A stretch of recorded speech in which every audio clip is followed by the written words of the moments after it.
This is our Brooker sample case 24 position sample changer.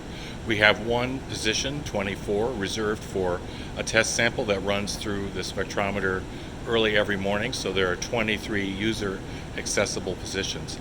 This sample changer works by rotating one position to the right or clockwise or towards higher numbers with each rotation. So the sensible place to put your sample would be as close as you can get to the left edge of the wheel of samples that are going around.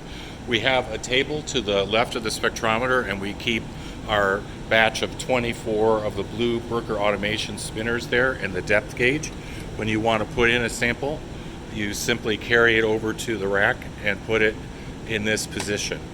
The maximum height that the sample changer can accept is determined by where the bottom edge of the pipe is that carries the samples into the magnet. So this red catch would stop an overheight tube from being broken when the wheel rotated and brought the sample over to the magnet.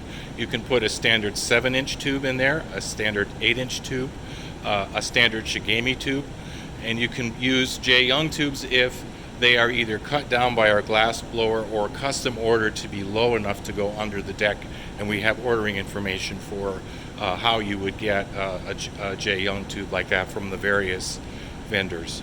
But the standard NMR tubes are going to be accessible with this sample changer. So we run this instrument in automation every other day. So a typical sample load on this machine would be probably less than one full wheel. So normally you will not have to remove old user samples in order to put your sample on. But if you do, the place that samples that have come out of the sample changer go is back to that table on the left side of the spectrometer. We have 6 labeled sample tube racks, one for each weekday and then one for the weekend, and you just put the sample back in the corresponding number of the rack for the day on which the sample is being removed from the sample changer.